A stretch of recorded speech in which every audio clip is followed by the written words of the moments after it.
ಗೋಪನಾಳ ಮಹರ್ಷಿ ವಾಲ್ಮೀಕಿ ಆದಿವಾಸಿ ಬುಡಕಟ್ಟು ವಸತಿ ಶಾಲೆಯಲ್ಲಿ ಸಂಭ್ರಮದ ಪ್ರಾರಂಭೋತ್ಸವ. ದಾವಣಗೆರೆ ಜಿಲ್ಲೆಯ ಚನ್ನಗಿರಿ ತಾಲೂಕಿನ ಪರಿಶಿಷ್ಟ ವರ್ಗಗಳ ಕಲ್ಯಾಣ ಇಲಾಖೆಯ ಅಧೀನದಲ್ಲಿರುವ ಮಹರ್ಷಿ ವಾಲ್ಮೀಕಿ ಆದಿವಾಸಿ ಬುಡಕಟ್ಟು ವಸತಿ ಶಾಲೆ ಗೋಪನಾಳದಲ್ಲಿ 2026 ಮತ್ತು 27ನೇ ಸಾಲಿನ ಶೈಕ್ಷಣಿಕ ವರ್ಷದ ಪ್ರಾರಂಭೋತ್ಸವವನ್ನು ನಮ್ಮ ಆಶ್ರಮ ಶಾಲೆ ನಮ್ಮ ಹೆಮ್ಮೆ ಹಾಗೂ ಕಾನೂನಿನಿಂದ ಕನಸಿನಡೆಗೆ ಧ್ಯೇಯ ವಾಕ್ಯದಡಿ ಸಂಭ್ರಮದಿಂದ ಆಚರಿಸಲಾಯಿತು.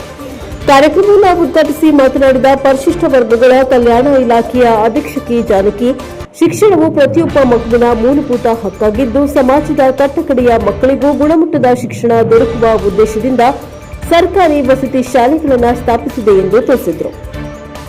ಸರ್ಕಾರವು ವಿದ್ಯಾರ್ಥಿಗಳಿಗೆ ಉಚಿತ ಶಿಕ್ಷಣ, ವಸತಿ, ಪೌಷ್ಟಿಕ ಆಹಾರ, ಸಮವಸ್ತ್ರ, ಪಠ್ಯಪುಸ್ತಕ, ನೋಟ್ ಪುಸ್ತಕ, ಆರೋಗ್ಯ ಸೌಲಭ್ಯ ಸೇರಿದಂತೆ ಅಗತ್ಯ ಸೌಲಭ್ಯಗಳನ್ನು ಒದಗಿಸುತ್ತಾ ಇದ್ದು ಪೋಷಕರು ಮತ್ತು ವಿದ್ಯಾರ್ಥಿಗಳು ಅವುಗಳನ್ನು ಸದ್ಬಳಕೆ ಮಾಡಿಕೊಳ್ಳಬೇಕು ಎಂದು ಕರೆ ನೀಡಿದರು.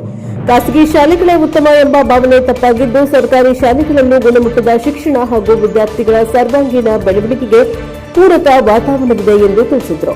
ಪೋಷಕರು ಮಕ್ಕಳ ಶೈಕ್ಷಣಿಕ ಪ್ರಗತಿ ಕುರಿತು ನಿರಂತರ ಗಮನ ಹರಿಸಿ ಶಾಲೆಯ ಸಭೆ ಹಾಗೂ ಚಟುವಟಿಕೆಗಳಲ್ಲಿ ಸಕ್ರಿಯವಾಗಿ ಭಾಗವಹಿಸಬೇಕು ಎಂದರು. ಈ ಸಂದರ್ಭದಲ್ಲಿ ಇಲಾಖೆಯ ಅಧಿಕಾರಿಗಳು ಆದಿವಾಸಿ ಹಾಗೂ ಹಿಂದುಳಿದ ವರ್ಗಗಳ ವಿದ್ಯಾರ್ಥಿಗಳನ್ನು ಶಿಕ್ಷಣದ ಮೂಲಕ ಮುಖ್ಯ ವಾಹಿನಿಗೆ ತರಲು ಸರ್ಕಾರವು ಹಲವು ಯೋಜನೆಗಳನ್ನು ಜಾರಿಗೆ ತಂದಿದ್ದು ವಸತಿ ಶಾಲೆಗಳು ಅದರಲ್ಲಿ ಪ್ರಮುಖ ಪಾತ್ರ ವಹಿಸುತ್ತಿವೆ ಎಂದು ಹೇಳಿದರು.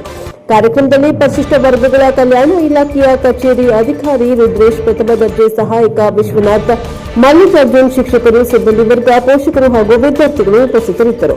ಕಾರ್ಯಕ್ರಮದಲ್ಲಿ ಭಾಗವಹಿಸಿದ್ದ ಪೋಷಕರು ಸರ್ಕಾರಿ ವಸತಿ ಶಾಲೆಗಳಲ್ಲಿನ ಗುಣಮಟ್ಟದ ಶಿಕ್ಷಣ ಹಾಗೂ ಸೌಲಭ್ಯಗಳ ಬಗ್ಗೆ ಮೆಚ್ಚುಗೆಯನ್ನು ವ್ಯಕ್ತಪಡಿಸಿದರು.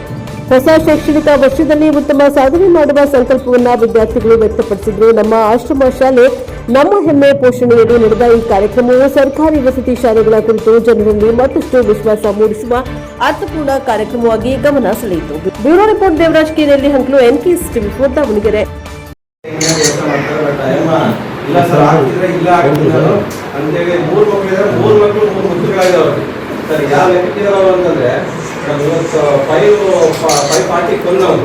SSLC ರಿಸಲ್ಟ್ ನಮ್ಮ ಶಾಲೆ ಓದಿರುವಂತ ಮಗುನೇ ಈಗ ಮತ್ತೆ ಕಾಲೇಜಿಗೂ ನನಗೆ ಕೇಳ್ತಾರೆ, ಸರ್ ನೀವು ಎಲ್ಲಿ ಇದ್ದು ಅಲ್ಲಿ ಸೇರಿಸ್ತೀನಿ ಅಂತ ಹೇಳ್ಬಿಟ್ಟು ಈಗ 2ನೇ ತರಗತಿ ಪಾಸ್ ಆಗಿ 3ನೇ ತರಗತಿ ಇನ್ನೊಂದು ಮಗಳಿದ್ದಾರೆ.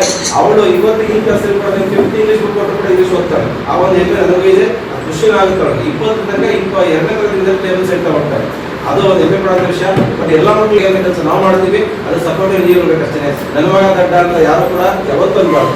ಒಂದಲ್ಲ ಒಂದು ಸ್ಕಿಲ್ಸ್ ಇರ್ತಾವೆ, ಕೌಶಲ್ಯ ಇರುತ್ತೆ, ಅದನ್ನ ಹೊರತೆಗೆಯುವಂತ ಕೆಲಸ ಮಾಡ್ಬೇಕಾಗುತ್ತೆ. ಅದನ್ನ ಪ್ರೋತ್ಸಾಹ ನೀವು ನೀಡಬೇಕಾಗುತ್ತೆ ಅಷ್ಟೇ. ಈಗ ತಾನೇ ಆಗುವಂತಹ ನಮ್ಮ ಜಾನಕಿ ಮೇಡಮ್ ಇವರು ಕೂಡ ಇದೊಂದು ಕಾರ್ಯಕ್ರಮ ತುಂಬ ಹೃದಯದ ಸ್ವಾಗತವನ್ನ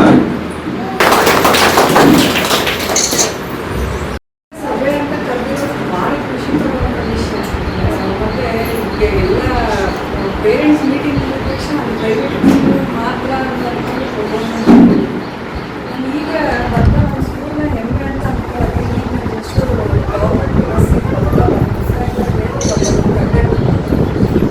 ಸ್ಕೂಲ್ ಚೆನ್ನಾಗಿದೆ ಅಂದರೆ ನಾವು ಮಕ್ಕಳು ಹಾಕ್ತೀವಿ ಅಂತ ಅದು ಅಚೀವ್ಮೆಂಟ್. ನಾನಂದ್ರೆ ಹೆಮ್ಮೆಯಿಂದ ಹೇಳ್ಕೊಬೋದು, ಯಾಕಂದ್ರೆ ನಮ್ಮ ಸ್ಕೂಲ್ ಚೆನ್ನಾಗಿಲ್ಲ ಅಂದಾಗ ಹೌದಾ ನೋಡಿ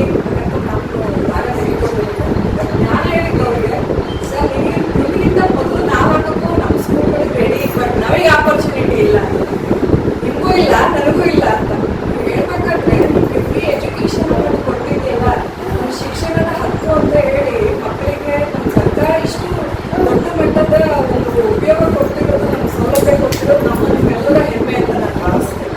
ಆಮೇಲೆ ಯಾವಾಗಲೂ ನಮ್ಮ ಇಲಾಖೆನವರು ನಾವೆಲ್ಲ ಆಫೀಸರ್ ಕುತ್ಕೊಂಡು ಹಿಂಗೆ ಮಾಡಿ ಹಂಗೆ ಮಾಡಿ ಅಂತ ಹೇಳೋದು ಈಸಿ, ಬಟ್ ಇಲ್ಲಿ ಏನು ಜಾತಿ ತರೋದಿದೆಯಲ್ಲ ಅದು ತುಂಬ ಕಷ್ಟದ ಕೆಲಸ.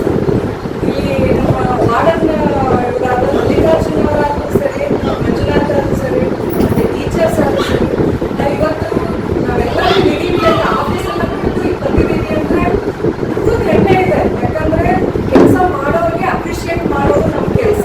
ಅದನ್ನು ಮಾಡಿದ್ರೆ ನಾವೆಲ್ಲರೂ ಮಾಡಿ ಅಂತ ಹೇಳಿದರೆ ಅದು ತಪ್ಪಾಗುತ್ತೆ ಅನ್ನೋ ಕಾರಣಕ್ಕೆ ಏನೇ ಆಗಲಿ ಬರಲೇಬೇಕು ಅನ್ನೋ ಕಾರಣ ನಾವೆಲ್ಲ ಇವತ್ತು ಇಲ್ಲಿ ಹಾಜರಿದ್ದೀವಿ. ಯಾಕಂದ್ರೆ ಸುಮ್ಮನೆ ಮಾಡ್ತಾ ಇರಿ ಅಂತ ಹೇಳಿದ್ರೆ ನೀವೆಲ್ಲ ಗೌರ್ಮೆಂಟ್ ಶಾಲೆಗಳನ್ನ ನೋಡಿದ್ದೀರಾ, ಏನೋ ಬರ್ತಾರೆ ಎಲ್ಲೋ ಮಕ್ಕಳನ್ನ ನಾವೆಲ್ಲ ಸೇರಿಸಿ ಸುಮ್ಮನೆ ಬಿಟ್ಟಿರ್ತೀವಿ ಹೋಗ್ತೀವಿ.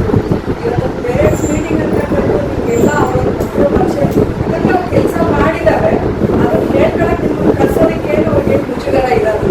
ಹಾಗಾಗಿ ನಮ್ಮ ಎಲ್ಲ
ಜೊತೆಗೆ ಕ್ವಾಲಿಟಿ ಎಜುಕೇಶನ್ ಇದೆ.